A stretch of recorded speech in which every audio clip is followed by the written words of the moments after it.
These ancient giants are known for their impressive size and the deadliest horns in the animal world. They have been walking the earth for more than 50 million years, capable of running up to 55 miles per hour even though they weigh up to 3,500 pounds. But this is just beginning.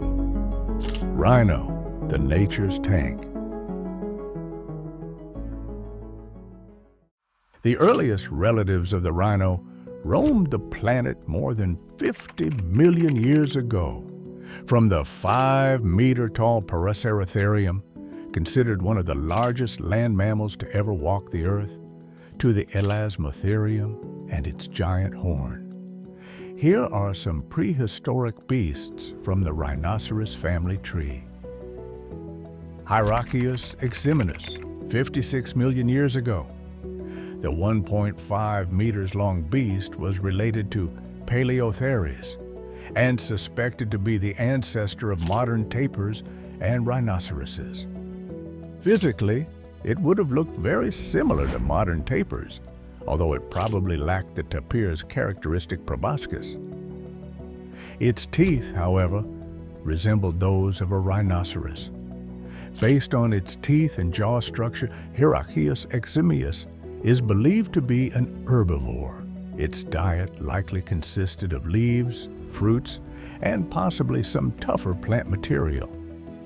Fossils of Hyraceus eximinus have been found in North America and Europe, indicating that this genus had a broad geographic range during the Eocene. Paraceratherium, 34 million years ago. Paraceratherium was a genus of giant rhinos that lived during the Oligocene epoch. Among them were some of the largest land mammals to ever walk the earth. As a herbivore, Paraceratherium primarily fed on leaves, twigs, and shrubs. Its long neck allowed it to browse from tall trees and shrubs, much like a modern giraffe. Weighed as much as 20 tons, that's around 5 modern-day African elephants. Unlike modern rhinos, Paraceratherium lacked horns. It had a long, robust neck and legs, a relatively small head compared to its body, and large peg-like teeth suited for stripping leaves from branches.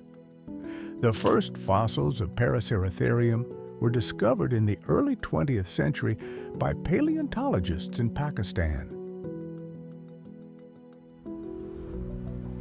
Subhyrachodon, 33 million years ago. Subhyrachodon is a genus of extinct hornless rhinoceros from the Oligocene of South Dakota. This indicates that it inhabited open woodland and savanna environments, which were common in North America during the Oligocene. Subhyrachodon was one of the largest animals in the area, being about the size of a modern tapir. Lacking horns, Subhyrachodon tended to rely more on its speed to escape from predators. It had a robust body with relatively short legs and a broad, flat skull. Subhyrachodon fed primarily on soft vegetation, such as leaves and fruits. Diceratherium, 32 million years ago. Diceratherium, meaning two-horned beast, is an extinct genus of rhinoceros endemic to North America, Europe, and Asia during the Oligocene through Miocene. This wide range suggests it was adaptable to different ecological conditions. Unlike many other early rhinoceroses, Diceratherium had two small, closely spaced horns on its snout. Diceratherium was a medium-sized rhinoceros, about 1.5 meters or 5 feet tall at the shoulder and weighed around 1 ton. It had a relatively robust and stocky body, well suited for its habitat and lifestyle. Teleoceras, 17.5 million years ago. It was an extinct genus of grazing rhinoceros that lived in North America during the Miocene epoch all the way to the early Pliocene epoch. Teleoceras had much shorter legs than modern rhinos and a barrel chest, making its build more like that of a hippopotamus than a modern rhino. Like the hippo, it was probably also semi-aquatic. It had a single short nasal horn. The ashfall fossil beds in Nebraska are famous for preserving an entire herd of teleoceras that died suddenly. The herd structure found at the ashfall fossil beds suggests that teleoceras might have lived in social groups similar to modern hippos. This is significant because most modern rhinos are more solitary. It was a grazer, primarily feeding on grasses. Its teeth were adapted to this diet with high-crowned molars suitable for grinding tough plant material. Paraceras, 16.5 million years ago. A medium-sized rhinoceros smaller than the massive Paraceratherium, but larger than many other contemporary species. It had a robust body and sturdy limbs. Fossils of Paraceras have been found primarily in North America, particularly in regions like the Great Plains and other areas rich in Miocene fossil deposits. Paraceras is an extinct genus of rhinoceros endemic to North America, existed for approximately 6 million years. Aphalops, 16 million years ago. Aphalops is an extinct genus of hornless rhinoceros endemic to North America.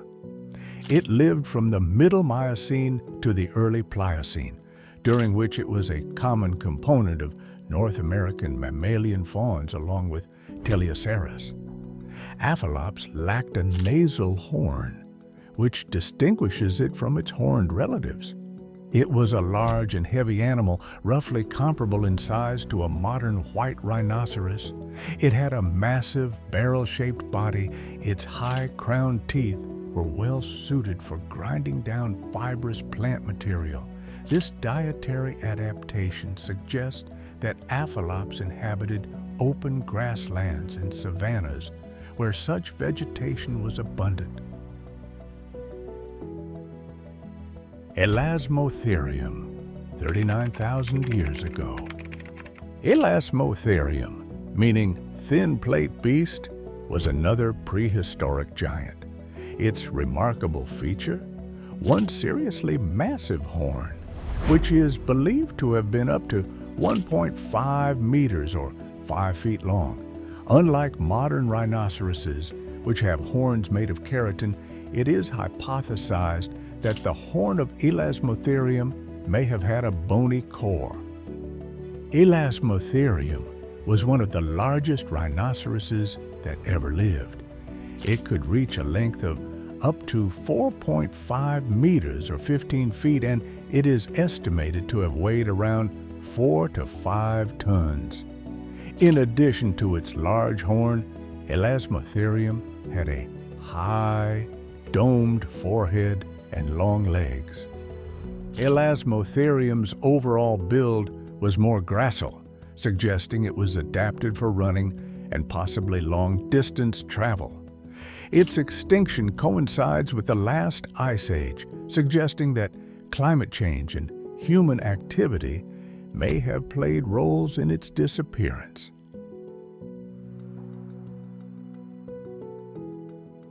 Woolly rhinoceros, 18,500 years ago.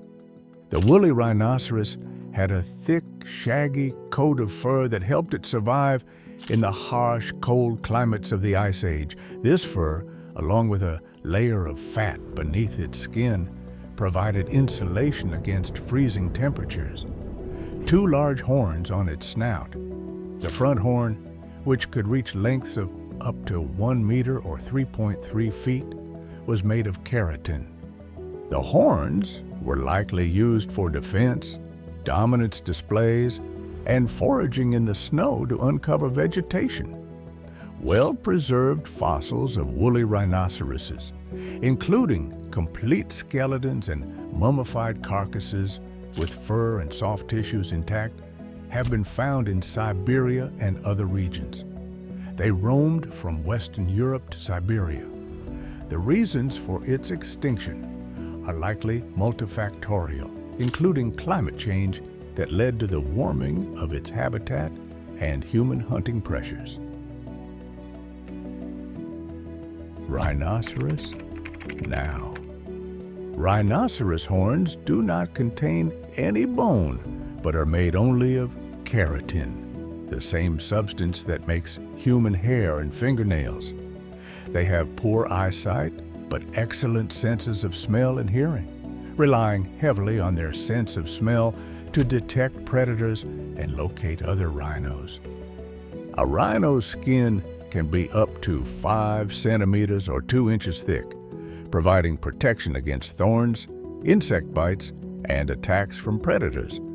However, it is still sensitive and can be prone to sunburn and insect bites, leading rhinos to wallow in mud for protection. Rhinos have a mutualistic relationship with birds. They eat ticks and other parasites off the rhino's skin and alert about potential danger by making loud calls. Female rhinos have a gestation period of about 15 to 16 months, one of the longest among land mammals. Usually a single calf is born, which stays with its mother for up to 3 years before becoming independent. Rhinos are found in parts of Africa and parts of Asia, and are among the most endangered of all animals on the earth. Protect the rhinos, because they need it now more than ever. Subscribe World Cut